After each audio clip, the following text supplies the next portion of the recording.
जय हिंद बच्चों। आज हम सब भारतीय इतिहास की प्राचीनतम सभ्यता, विश्व की प्राचीनतम सभ्यताओं में से एक सिंधु घाटी सभ्यता या हड़प्पा की सभ्यता पर परिचर्चा करेंगे। बच्चों, आज से लगभग 5000 वर्ष पहले भारत के उत्तर पश्चिमी सीमा पर एक सभ्यता का विकास हुआ था।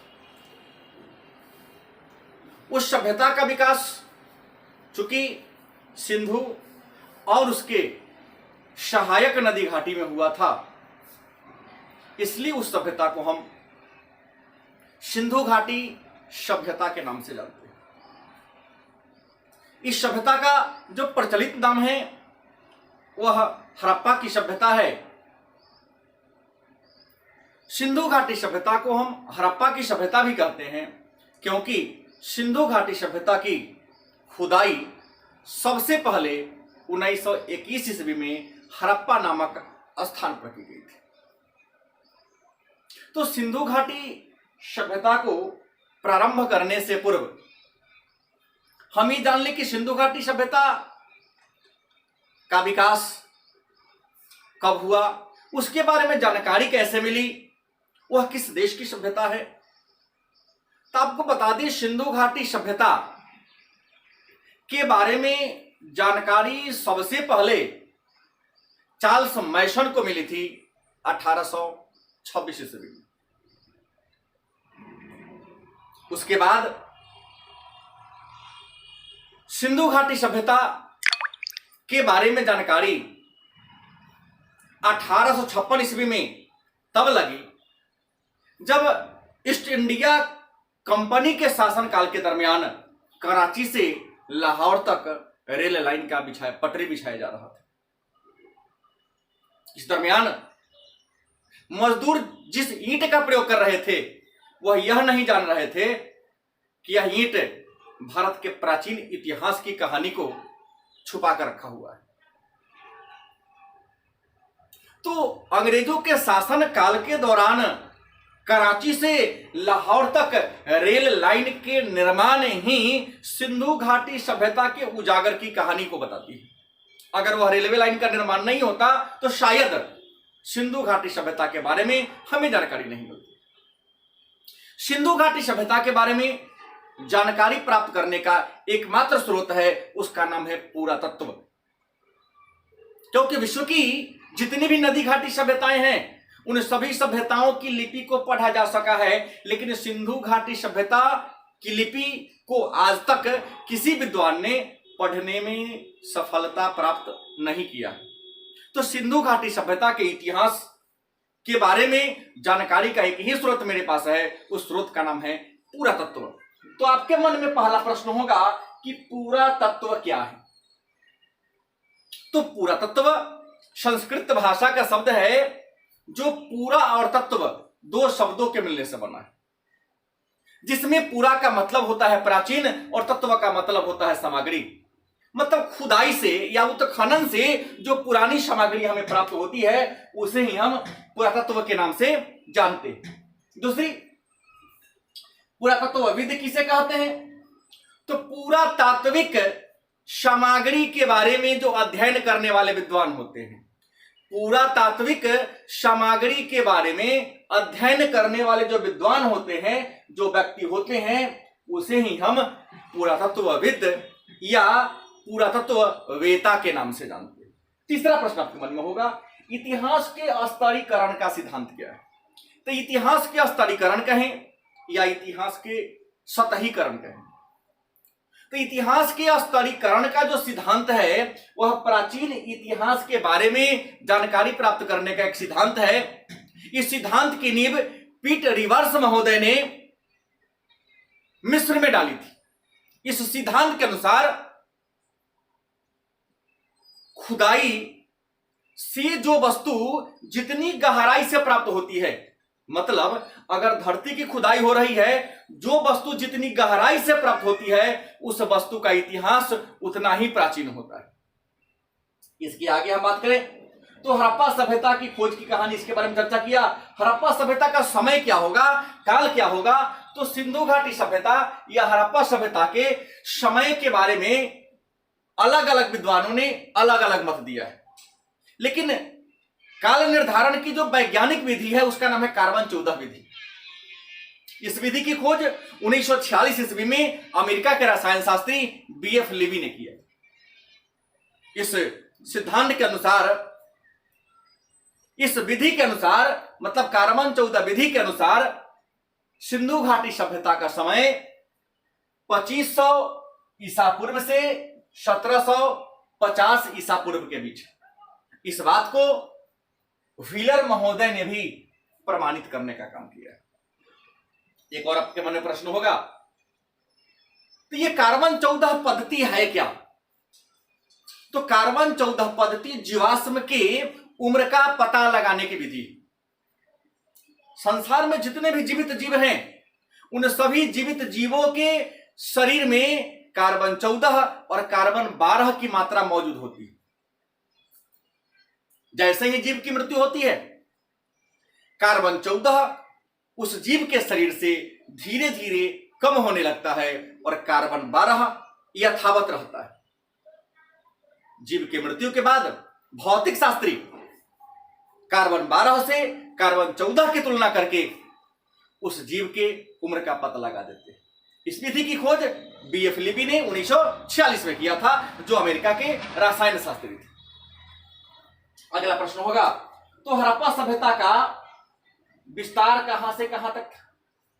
विस्तार मतलब फैलाव। तो आपको बता दें कि हड़प्पा सभ्यता या सिंधु घाटी सभ्यता भारत और पाकिस्तान की संयुक्त सभ्यता है। इस सभ्यता का विकास सिंधु और उसकी सहायक नदी घाटी में हुआ था। इसके विस्तार की बात करें तो अगर हड़प्पा सभ्यता हम सेंटर में ले ले तो इसके उत्तरी स्थल का नाम है मांदा, जो उत्तर में वह मांदा है।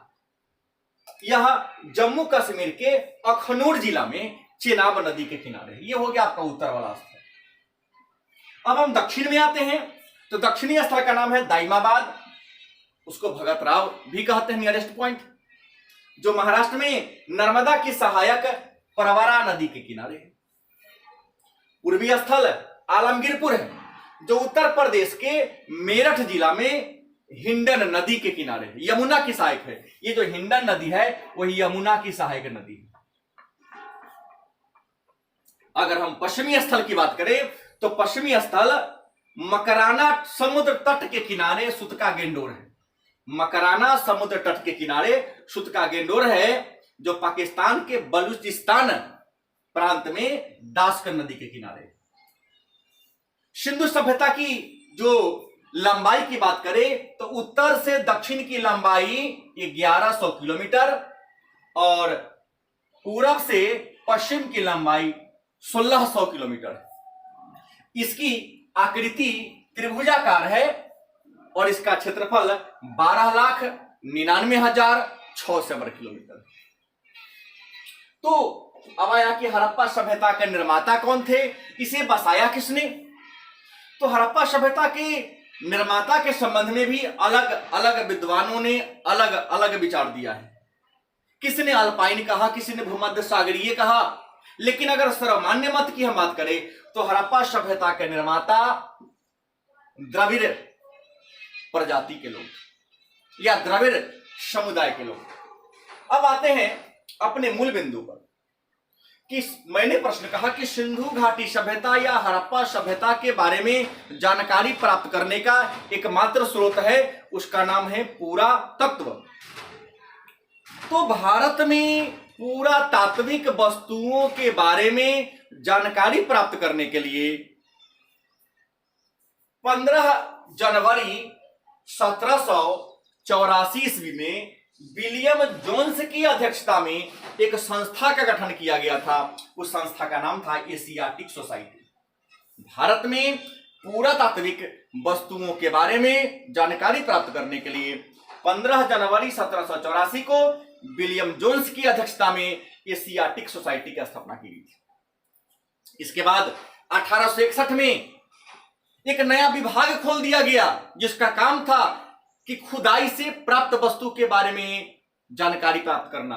तो भारत में पुरातत्व विभाग की स्थापना 1861 में की गई और इसके पहले महानिर्देशक अलेक्जेंडर कनिंघम थे। इसीलिए अलेक्जेंडर कनिंघम को पुरातत्व विज्ञान का या पुरातत्व विभाग का पिता कहा जाता है। स्थापना हो गई 1861 में और 1872 ईस्वी से पुरातात्विक वस्तुओं की खोज प्रारंभ हो गई।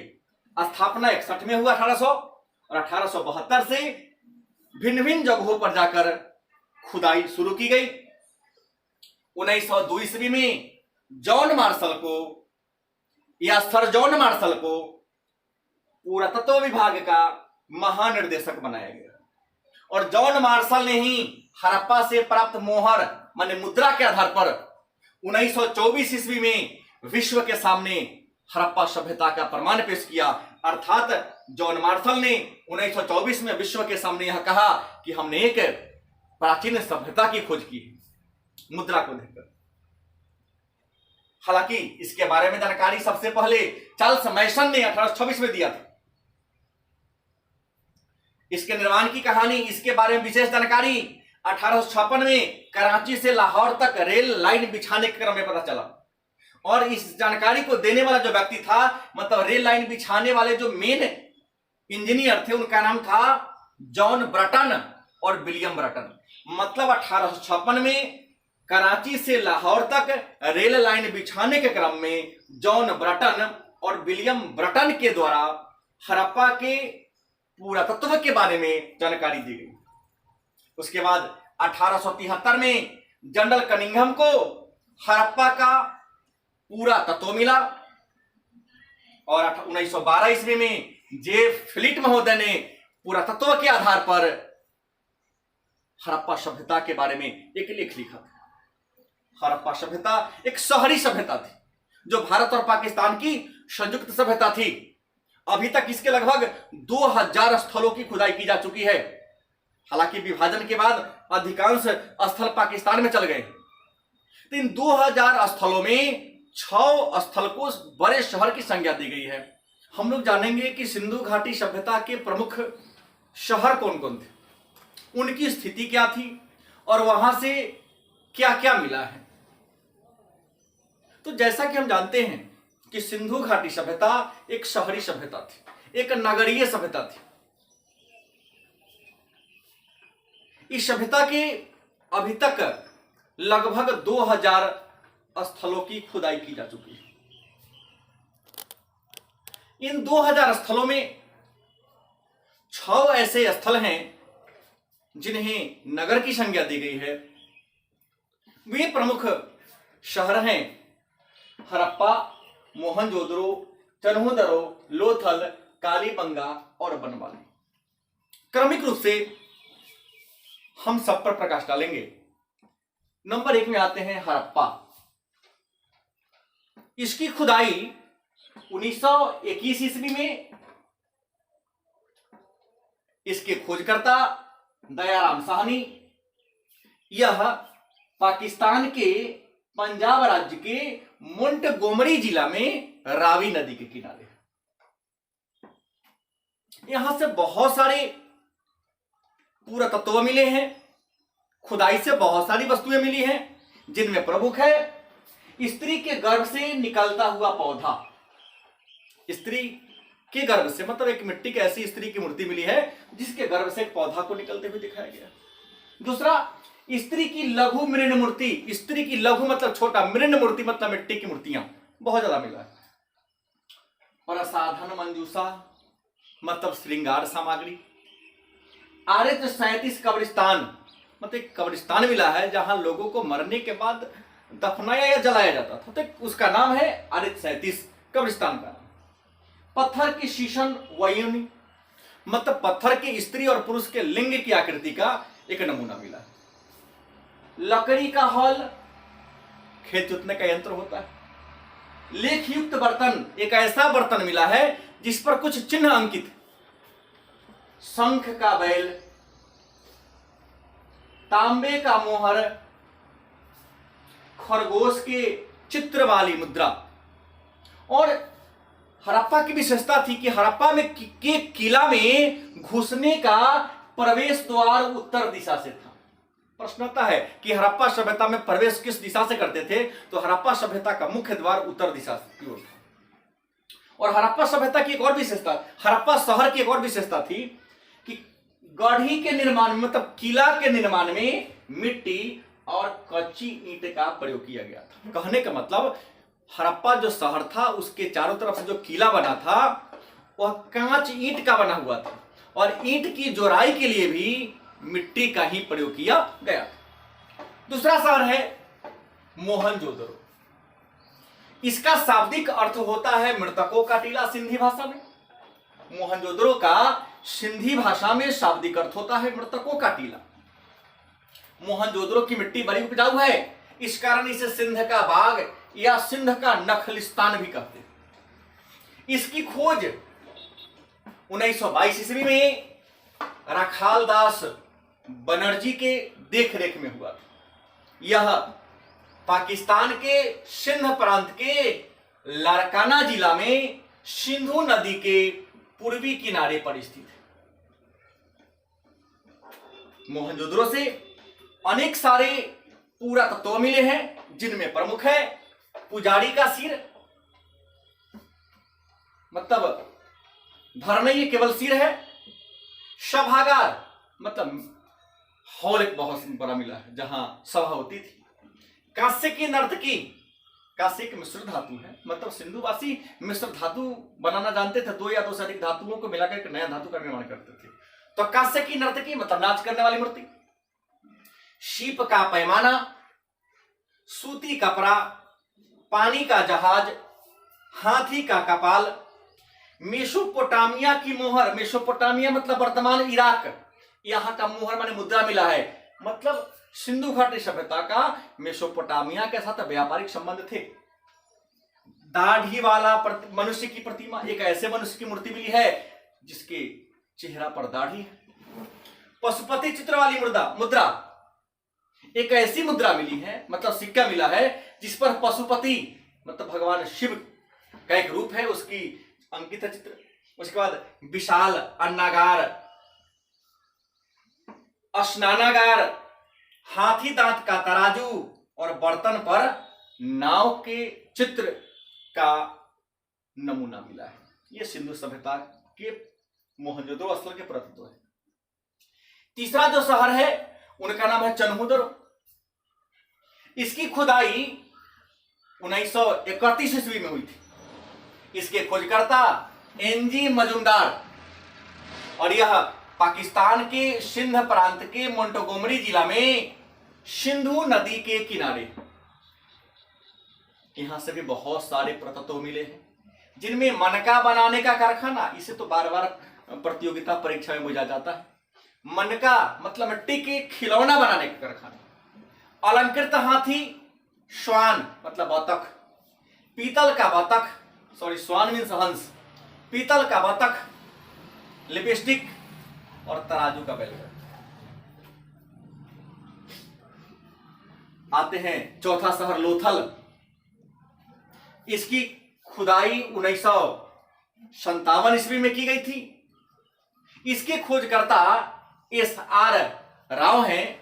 यह भारत के गुजरात राज्य के अहमदाबाद जिला में खंभात की खाड़ी के निकट भोगवा नदी के किनारे है। मतलब लोथल खंभात की खाड़ी के पास है, भोगवा नदी के किनारे है, भारत के अहमदाबाद जिला में, राज्य गुजरात। यहां से फारस की मोहर मिली है। फारस मतलब ईरान, मतलब सिंधु घाटी सभ्यता का ईरान के साथ भी व्यापारिक संबंध थे। धान और बाजरे की खेती के प्रमाण, आटा पीसने की चक्की या चक्की को लोढ़ा भी कह सकते हैं, हाथी दांत का पैमाना मतलब हाथी के दांत का स्केल, हम बोलचाल की भाषा में हम लोग पटड़ी कहते हैं। मनका बनाने का कारखाना, विशेष बात कि मनका बनाने का कारखाना चन्हुदरो और लोथल दोनों जगह था। कॉमन बातें ध्यान रखेंगे कि मनका बनाने का कारखाना लोथल में ही मिला है और चन्हुदरो मिला है। कुत्ते की मूर्ति, बकरी का हड्डी और 3 युगल समाधान, मतलब एक ऐसा कब्र मिला है जिसमें 3 व्यक्ति को दफनाया गया है। मतलब इससे सिद्ध होता है कि सिंधु घाटी सभ्यता में एक साथ कई लोगों को दफनाए जाने की प्रथा थी। बंदरगाह को गोदी या डाकयार्ड अंग्रेजी में कहते हैं। तो बंदरगाह का प्रमाण था जो सिद्ध करता है कि पहला तो लोथल एक बंदरगाह शहर था। सिंधु सभ्यता के लोग नदी के माध्यम से, जलमार्ग के माध्यम से व्यापार करते थे। उसके बाद कालीबंगान का शाब्दिक अर्थ होता है काली चूड़ी। इसकी खुदाई 1953 ईस्वी में बीबी लाल, ब्रजवासी लाल के देखरेख में हुआ था। यह भारत के राजस्थान के गंगानगर जिला में सरस्वती नदी के किनारे है। सरस्वती को घर भी कहा जाता है। यहां से मिला क्या है प्रतत्व? तो अग्निकुंड, बेलनाकार मोहर, अलंकृत फर्श और ईंट, अलंकृत मतलब डिजाइन वाला, तांबे का बैल, लकड़ी की नाली, जूता खेत मतलब जोता हुआ खेत, भूकंप के प्रमाण, यज्ञ की वेदी और स्वास्तिक कालीबंगान से मिला है। बनवाली की बात करते हैं तो बनवाली सिंधु घाटी सभ्यता का एक प्रमुख शहर है, स्थल है। इसकी खुदाई 1973 ईस्वी में RS बिष्ट के देखरेख में हुआ था। यह भारत के हरियाणा राज्य के हिसार जिला में सरस्वती मतलब घग्घर नदी के किनारे। यहां से चक्राकार अंगूठी, मछली पकड़ने का कांटा मतलब बंसी और मिट्टी का खिलौना मिला है। इसके अलावा भी सिंधु घाटी सभ्यता के कई और शहर हैं जिनके बारे में चर्चा होगी। एक विशेष बात कि सिंधु घाटी सभ्यता का जो सबसे बड़ा शहर था उसका नाम था मोहनजोदड़ो। लेकिन मोहनजोदड़ो तो पाकिस्तान में वर्तमान में पड़ता है। तो सिंधु घाटी सभ्यता का जो सबसे बड़ा भारतीय स्थल है धौलावीरा है। सबसे बड़ा स्थल मोहनजोदड़ो, लेकिन सबसे बड़ा भारतीय स्थल धौलावीरा है। पिग्गट महोदय ने हड़प्पा और मोहनजोदड़ो को विस्तृत साम्राज्य की जुड़वा राजधानी बताया है। मतलब सिंधु घाटी सभ्यता की 2 राजधानियां थी, हड़प्पा और मोहनजोदड़ो। लेकिन कालीबंगा को विद्वानों ने सिंधु घाटी सभ्यता की तीसरी राजधानी बताया। तो याद रखेंगे कि सिंधु घाटी सभ्यता का तीसरी राजधानी किसे कहते हैं? तो कालीबंगा। सिंधु घाटी सभ्यता के सामाजिक, आर्थिक, धार्मिक और राजनीतिक जीवन पर चर्चा करेंगे। उसके बाद सिंधु घाटी सभ्यता के नगर निर्माण योजना पर परिचर्चा करेंगे। तो सबसे पहले आते हैं सिंधु घाटी सभ्यता, जिसके बारे में हमने पूर्व में कहा था कि यह भारत और पाकिस्तान की संयुक्त सभ्यता है। इसका विकास सिंधु और उसकी सहायक नदी घाटी में हुआ है। यह सभ्यता भारत के उत्तर पश्चिम सीमा पर स्थित है। सिंधु सभ्यता एक नगरीय सभ्यता है। मोहनजोदारो इसका सबसे बड़ा स्थल और धौलावीरा सबसे बड़ा भारतीय स्थल है। अब सिंधु घाटी सभ्यता के समाज पर हम चर्चा करते हैं। तो सिंधु घाटी सभ्यता का जो परिवार था वह परंपरागत, मतलब संयुक्त परिवार की परंपरा थी। एक ही परिवार में चाचा चाची, दादा दादी, नाना नानी सब लोग एक ही छत के नीचे रहा करते थे। मतलब परंपरागत परिवार था। परिवार में माता की प्रधानता थी। इसका प्रमाण इस बात में है कि खुदाई में सबसे ज्यादा महिलाओं की मृण मूर्ति मिली। मतलब समाज में महिलाओं की प्रधानता थी। भोजन के रूप में लोग शाकाहारी और मांसाहारी दोनों प्रकार का भोजन करते थे। पुरुष और स्त्रियां दोनों ही आभूषण के या श्रृंगार के शौकीन थे। मतलब स्त्रियां भी श्रृंगार करती थी, पुरुष भी श्रृंगार करते थे। जो अमीर वर्ग के लोग हुआ करते थे वह सोना चांदी के आभूषण का प्रयोग करते थे, लेकिन जो साधारण होते थे वह सीप इत्यादि, पत्थर इत्यादि के बने हुए आभूषणों का प्रयोग करते थे। समाज 4 वर्गों में बटा था, जिसका नाम था शासक वर्ग, कुलीन वर्ग, मध्यम वर्ग और निम्न वर्ग। ये लोगों का मुख्य भोजन गेहूं और जौ था। शरीर को ढकने के लिए सूती और ऊनी दोनों प्रकार के वस्त्र का प्रयोग करते थे। लोग मनोरंजन प्रिय भी थे और मनोरंजन के लिए शिकार करना, मछली पकड़ना, मुर्गों की लड़ाई, पासा खेलना, इसके बाद नृत्य संगीत भी सिंधु वासियों के मनोरंजन का एक प्रमुख साधन था। समाज में मृतकों का दाह कर्म भी किया जाता था और सिंधु घाटी सभ्यता में मृतकों का संस्कार 3 तरीके से किया जाता था। पहला था पूर्ण समाधान। पूर्ण समाधान का मतलब हो गया कि व्यक्ति के मृत्यु के बाद उसके शरीर को जमीन में गाड़ दिया जाता था। दूसरा था आंशिक समाधान। आंशिक समाधान में हो गया कि जब व्यक्ति मर जाता था तो उसके शरीर को ऊंचे स्थल पर रख दिया जाता था और चील कौआ या पशु पक्षी जब उसके मांस को नोचकर खा जाते थे तो उसके बचे हुए शरीर के अवशेष को मिट्टी में गाड़ दिया जाता था। उसके बाद दाह कर्म की बात करते हैं। दाह कर्म मतलब इसमें मृतकों को जला दिया जाता था। तो यह था सिंधु घाटी सभ्यता का सामाजिक जीवन। धार्मिक जीवन पर आते हैं कि सिंधु घाटी सभ्यता के लोग किस धर्म को मानते थे, उनका धर्म क्या था, धर्म का आधार क्या था। तो सिंधु घाटी सभ्यता के लोग बहुदेववादी थे। मतलब ये अनेकों प्रकार के देवी देवता की पूजा करते, कई देवी देवता थे, लेकिन खासकर यह प्राकृतिक पूजक थे। बहुदेववादी और प्राकृतिक पूजक सिंधुवासियों के धार्मिक जीवन का मूल आधार था। ये लोग अग्नि, वृक्ष, जल, पशु इन सब की पूजा करते थे। चूंकि खुदाई में सबसे अधिक महिलाओं की मूर्ति मिली है, इसका मतलब स्त्री देवी की प्रधानता थी। हालांकि सिंधु सभ्यता के लोगों का सबसे प्रमुख देवता शिव था। उस समय शिव को लोग पशुपति माने पशुओं के स्वामी, पशु के मालिक के रूप में पूजा जाता था। क्योंकि मोहनजोदड़ो से एक पत्थर की ऐसी मूर्ति मिली है जिसके 3 मुख हैं, 3 सिर है, जिसको त्रिमूर्ति कहा गया। और इसके चारों ओर, इस योगी के चारों ओर हाथी, बाघ, गेंडा, भैंसा और सामने 2 मृग है, मतलब हिरण। चूंकि मूर्ति के चारों ओर, योगी के चारों ओर पशु है, मतलब वह पशुओं के स्वामी है, पशुओं के मालिक है, मतलब पशुपति। और वर्तमान समय पशुपति हम भगवान शिव को कहते हैं। और भगवान शिव के पशुपत रूप की पूजा नेपाल की राजधानी काठमांडू में होती है, क्योंकि पशुपति महादेव मंदिर काठमांडू में। उसके बाद लोग नाग की भी पूजा करते थे। पशुओं में सबसे पूजनीय पशु या प्रिय पशु कुबर वाला सांड था। इसके अलावा कालीबंगा की खुदाई से स्वास्तिक का संबंध सूर्य या पूजा से है, तो स्वास्तिक का ही प्रमाण मिला है। यज्ञ की वेदी,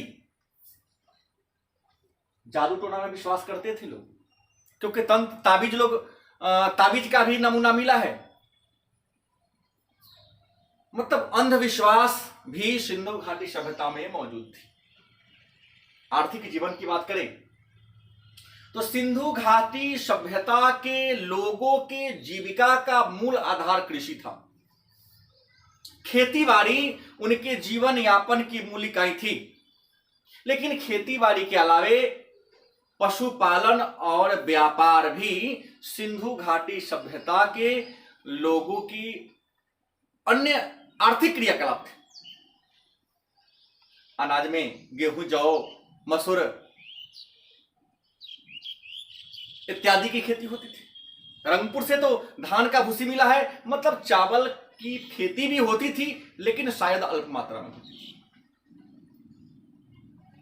व्यापार की बात करते हैं तो व्यापार आंतरिक भी होता था और बाह्य दूसरे देश के साथ भी होता था। आंतरिक मतलब देश के अंदर ही, और देश के बाहर दूसरे देश के साथ भी इनका व्यापार होता था। व्यापार जल मार्ग और स्थल मार्ग से दोनों तरीके से होता था। दूर देशों में जल के माध्यम से व्यापार होता था, जैसे सिंधु घाटी सभ्यता का एक स्थल मिला है लोथल, जहां से बंदरगाह का प्रमाण मिला है। और लोथल बंदरगाह पर ही सिंधु घाटी सभ्यता में उत्पादित पदार्थों को या वस्तुओं को रखकर मेसोपोटामिया, क्रीट इत्यादि, फारस इत्यादि देशों में भेजा जाता था। सिंधु घाटी सभ्यता का व्यापारिक संबंध फारस, क्रीट, मेसोपोटामिया, बेबीलोन और सुमेर के साथ। माप तौल के लिए लोग बाट का प्रयोग करते थे और बाट 16 के एकक में थी। 4 ग्राम, 8 ग्राम, 12 ग्राम, 16 ग्राम। सिंधुवासी और मेसोपोटामिया के बीच, हालांकि मेसोपोटामिया के अभिलेखों में सिंधु सभ्यता को मेलुहा कहा गया है। मेलुहा का मतलब होता है नाविकों का देश। तो सिंधु सभ्यता और मेसोपोटामिया के बीच दिलमून और माकन व्यापार का 2 केंद्र थे। ये सिंधु घाटी सभ्यता के आर्थिक जीवन का आधार था। अब नगर नियोजन की बात करते हैं, नगर निर्माण की बात करते हैं, तो भारत में नगरीकरण की शुरुआत सिंधु घाटी सभ्यता में मिलती है, या भारत में प्रथम नगरीकरण की शुरुआत सिंधु घाटी सभ्यता में मिलती है। तो हम आते हैं सिंधु घाटी सभ्यता के नगर निर्माण योजना की। तो सिंधु घाटी सभ्यता की जो सबसे प्रमुख विशेषता थी वह थी सिंधु घाटी सभ्यता की नगर निर्माण योजना। सिंधु घाटी सभ्यता एक नगरीय सभ्यता थी और सिंधु घाटी सभ्यता में जो नगर थे उस नगर को 2 वर्ग में बांटा गया था, एक पूर्वी और एक पश्चिमी। जो पूर्वी नगर था उसे दुर्ग कहा जाता था और जो पश्चिमी टीला था उसे नगर कहा जाता था। मतलब सिंधु सभ्यता के नगर को 2 भागों में बांटा गया था, पश्चिमी टीला और पूर्वी टीला। पश्चिमी टीला को नगर कहा जाता था और पूर्वी टीला को दुर्ग कहा जाता था। दुर्ग मतलब बाउंड्री, घेरा। ये जो दुर्ग थे, मतलब पूर्वी टीला पर समृद्ध वर्ग के लोग, शासक वर्ग के लोग, कुलीन वर्ग के लोग रहा करते थे। और जो पश्चिमी टीला था, मतलब जिसको नगर कहते हैं, सिंधु घाटी सभ्यता में नगर में साधारण वर्ग के लोग, मजदूर वर्ग के लोग, किसान वर्ग के लोग रहा करते थे। नगर में सड़कों का जाल बिछा था। सड़क व्यवस्था की बात करें तो सिंधु घाटी सभ्यता में सड़कों का जाल बिछा हुआ था। शतरंज के बिसात के समान सड़कों का जाल था। सड़कें समतल थी और सबसे बड़ी विशेषता थी कि सड़कें समकोण प्रकार की थी। समकोण मतलब ऐसे समकोण प्रकार की थी। सड़कों को समकोण पर काटने की व्यवस्था को विद्वानों ने नाम दिया ऑक्सफोर्ड सर्कस। सिंधु सभ्यता के सड़कें जो समकोण प्रकार की थी, इस व्यवस्था को कहा गया ऑक्सफोर्ड सर्कस। सड़कें 2 प्रकार की थी, एक मुख्य सड़क और एक गली की सड़क। जो मुख्य सड़क थी उसकी चौड़ाई 9.15 मीटर और जो अन्य सड़कें थी या गली की सड़कें थी उसकी चौड़ाई 2.75 मीटर। हर घर के बगल से सड़कें गुजरी थी। सड़क के दोनों किनारे जल निकासी के लिए नालियां थी और नाली को साफ करने के लिए मेन होल बना हुआ था। जैसे ये अगर नाली जा रही है, ये नाली जा रही थी, यहां पर बीच बीच में ऐसे बना दिया जाता था और ऐसे जा रहा है, ऐसे पानी प्रवाह होते हुए आएगी तो जो कचरा होगा इसमें जमा हो जाएगा, कचरा होगा यहां बच जाएगा, ऐसे ही चलता रहता था। यहां ऊपर स्लेब से ढका हुआ था। सफाई कर्मचारी आते। मतलब सिंधु सभ्यता के राजनीतिक जीवन के बारे में जानकारी विशेष नहीं है, लेकिन ऐसा विद्वानों का मानना है कि नगर परिषद, नगर पालिका जैसी कोई संस्था थी जो प्रकाश और साफ नगरों में प्रकाश और जल निकासी और साफ सफाई की देखरेख करती थी। तो ऐसे मेन होल था जो स्लेब से ढका गया था। कर्मचारी आते, इस स्लेब को हटा देते और इसी में से गटर में से जो कूड़ा कचरा फंसा होता निकाल लेते, बाकी पानी का प्रवाह बन जाता था। तो जल निकासी की विशेष व्यवस्था थी। स्नानागार की बात करते हैं तो स्नानागार सिंधु घाटी सभ्यता में एक सार्वजनिक स्थल था, किसी निजी का स्नानागार नहीं था। उस स्नानागार का प्रयोग सभी करते थे। और आपको बता दें कि सिंधु घाटी सभ्यता के सभी नगरों में स्नानागार का प्रमाण मिला है, क्योंकि उस समय हैंडपंप या मोटर नहीं था ना लोग स्नान कर सके। तो सभी नगर में स्नानागार था, लेकिन जो सबसे बड़ा स्नानागार था वह था, जो सबसे बड़ा था वह मोहनजोदड़ो का था। और मोहनजोदड़ो के जो स्नानागार थे उसकी लंबाई 39 फीट, चौड़ाई 23 फीट और गहराई 8 फीट थी। विद्वानों के अनुसार संभवतः इसका प्रयोग धार्मिक अनुष्ठान के लिए किया जाता था। इस स्नानागार में उत्तर और पश्चिम दिशा से प्रवेश करने के लिए सीढ़ियां बनी थी, पानी भरने के लिए कुएं बने थे, निकासी के लिए भी नालियां बनी थी और उसके ऊपर कुछ कमरे बने थे। विद्वानों के अनुसार शायद स्नान करने के बाद महिला उसमें कपड़ा बदलती थी या पुरोहित रहते थे।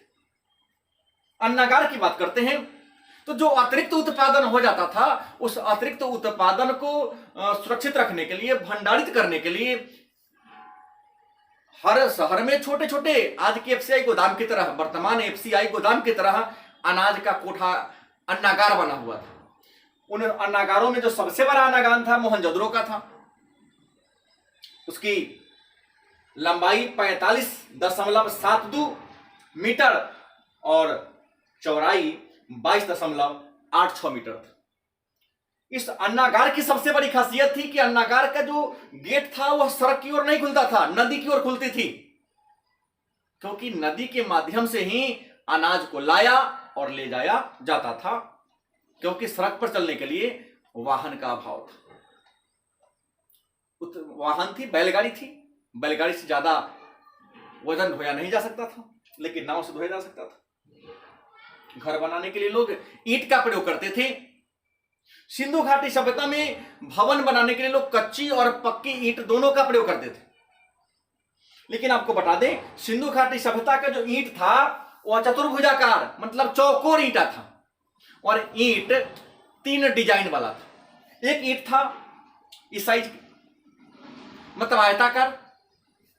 आयत की परिभाषा आप जान रहे हैं, फॉर्मूला, परिभाषा कि जिसकी आमने सामने की भुजा बराबर हो और चारों कोण समकोण हो, तो इस टाइप का था। दूसरा टी के आकार का था, मतलब एक दीवार के जैसे, एक दीवार ऐसे निकल रहा है, इसमें से ऐसे दीवार निकालना है, तो यहां पर एक इस दीवार से नया दीवार निकालने के लिए टी साइज की ईंट का प्रयोग किया जाता ताकि दीवार की पकड़ बनी रहे। और कोना की जोड़ाई करने के लिए, जैसे एक दीवार आ रहा है, यहां पर कोना है, यहां पर एल आकार की ईंट लिया जाता था। मतलब सिंधु घाटी सभ्यता में ईंट 3 प्रकार के थे। सीधा दीवार जोड़ने के लिए आयताकार, दीवार के बीच से दीवार निकालने के लिए टी आकार का ईंट, और कोना को जोड़ने के लिए एल आकार के ईंट का प्रयोग किया जाता था। ईंट 3 साइज का था, छोटा, मिडिल और बड़ा। तो जो सबसे बड़ा ईंट था उसकी लंबाई, चौड़ाई और मोटाई का अनुपात, मोटाई था, लंबाई था 51.43 सेंटीमीटर, चौड़ाई 26.27 सेंटीमीटर और मोटाई मतलब ऊंचाई 6.35 सेंटीमीटर थी। मतलब सिंधु घाटी सभ्यता एक नियोजित सभ्यता थी, पूर्णतः नगरीकृत सभ्यता थी। सिंधु घाटी सभ्यता के लोग पढ़ना लिखना जानते थे। उनकी लिपि भावचित्रात्मक थी, लेकिन उनके लिपि को आज तक पढ़ने में सफलता नहीं मिली। इनके लिपि में कुल चिन्ह की संख्या लगभग 400 थी, लेकिन मूल वर्ण 64 थे। और सबसे बड़े लेख में 17 चिन्ह का प्रयोग किया गया है, लेकिन आज तक इसके लिपि को पढ़ने में सफलता नहीं हासिल हुई है। इसके लिपि को दाएं से बाएं और बाएं से दाएं मतलब बिना हाथ उठाए ही लिखा जाता था। जैसे अगर हम उदाहरण दें तो लिखा दाएं से बाएं, तो ये मेरा दाहिना हाथ है, बायां हाथ है, वर्तमान उर्दू की तरह। इधर से शुरू किया, इधर आया, फिर इधर से, मतलब इधर आया, फिर इधर गया, फिर इधर आएगा। ऐसे ऐसे लोग लिखा करते थे, मतलब दाएं से बाएं और पुनः बाएं से दाएं लिखते थे। सिंधु घाटी सभ्यता के पतन कैसे हुआ, ये आपके मन में बात होगी। तो सिंधु घाटी सभ्यता के पतन के बारे में अलग अलग विद्वानों ने अपना अलग अलग विचार व्यक्त किया, लेकिन जो सबसे प्रामाणिक तथ्य हैं, जो सबसे प्रामाणिक बात है, वो है बाढ़।